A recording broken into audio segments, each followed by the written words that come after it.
The truth about unfit parents when it comes to child custody. Number one, this is a tough pill to swallow, but just because a parent is deemed unfit at the moment doesn't mean it's always going to stay that way. In most cases, a judge will let a parent re-enter the child's life if they can show proof that they're doing what they need to do to be a good parent. Number two, just because they are deemed unfit doesn't necessarily mean they're unsafe to be around the child. Sometimes being an unfit parent can be due to relocation, mental health issues, financial issues, or domestic abuse. Or sometimes being unfit means they just haven't been following the child custody agreement.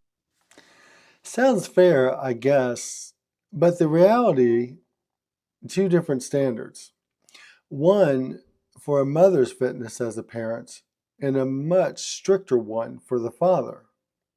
Everything she listed that might make a parent unfit. If a father has even one of those traits, he's on the chopping block. And even if he turns things around, it becomes clean, consistent, responsible, it's often too late. The court's mind is made up. He's the outsider. They say that justice is blind, but family court isn't, not even close. In family court, she doesn't have to be stable. She doesn't have to be sober. She doesn't even have to be sane.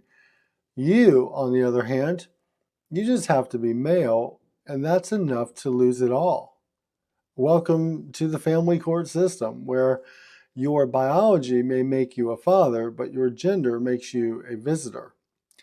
And let me be clear, this isn't an attack on all mothers. It's not anti-woman or anti-motherhood. Children need both their mothers and their fathers.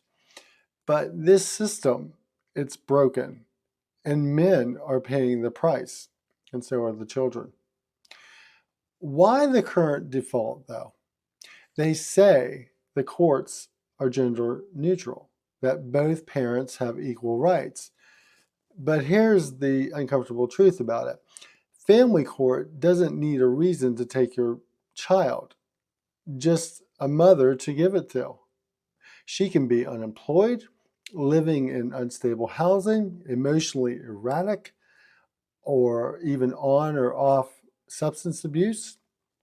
And you're holding down a job, you're showing up for every visit, you have a clean record, you've never laid a hand on anyone, and still they say it's in the best interests of the child to remain with the mother. It's not about safety, it's not about stability, it's not even about consistency, it's about your gender. You are not being judged on your fitness as a parent, you're being judged on your chromosomes. And this isn't rare. It's the norm. It's the standard in family court, the legal bias. Here's what most people don't understand. The minute a father steps into a family courtroom, he walks in already behind, presumed guilty. Guilty of being less nurturing. I don't know why that is assumed. Guilty of being potentially abusive. Guilty of being emotionally disconnected. Why? Because of a myth that mothers are always the better parent. In over 90% of custody cases, mothers are granted primary custody. So, 9 out of 10 times the dad wasn't good enough? I don't believe that. I don't think family court believes that either. I've talked to dozens of fathers, seen hundreds of stories. They had to prove their worth every step. Meanwhile, all she had to do was show up. There's no assumption of fairness. There's no baseline of equality. It's her word versus his effort, her tears versus his consistency, her accusations versus his evidence. And that's how fathers lose their children in family court, slowly and silently. The double standard. Let's get really honest about this now. The bar is low for moms. The bar is high for fathers. Want proof? She can move 4 times in 2 years, change schools, date convicted felons, bring chaos into the household, and yet the court still says kids need stability and gives her custody. She can scream in front of the child, alienate the father. Parental alienation is epidemic in our society.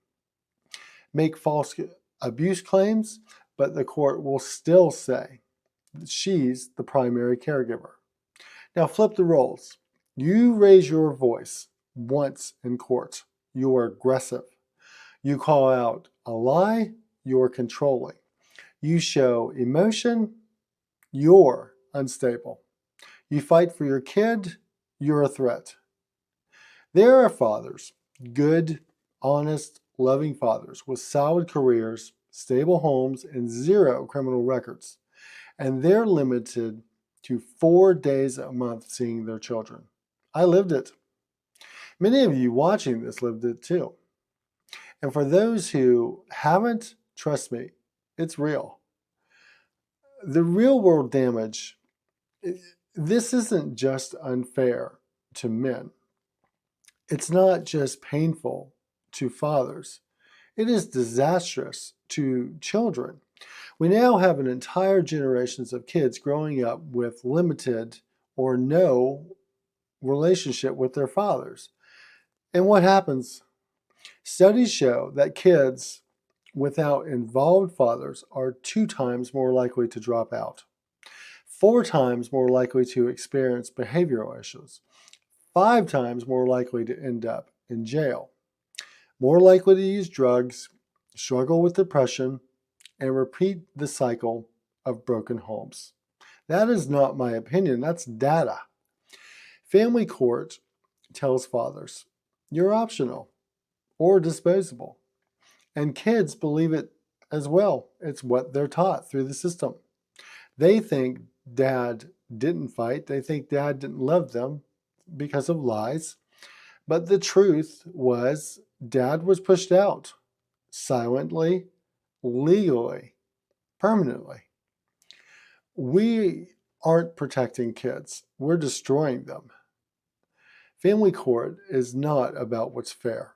It's not about what's right. It's about what's easy and traditional.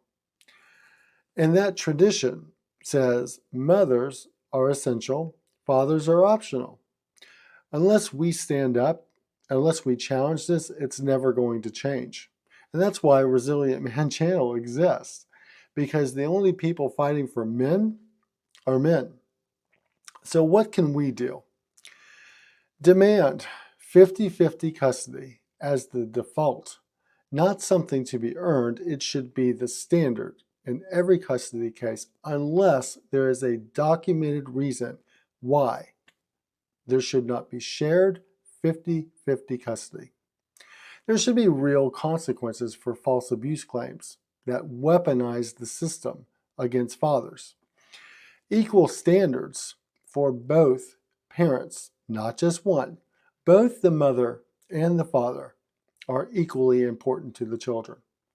A culture shift where fatherhood is respected again and not disposable. This isn't about men winning. It's about children not losing.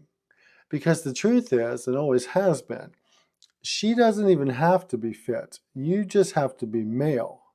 And that can cost you everything. Being a man shouldn't make you a visitor in your children's life. You're not a backup parent. You're not a weekend guardian. You're a father. And it's time this culture treated you like one.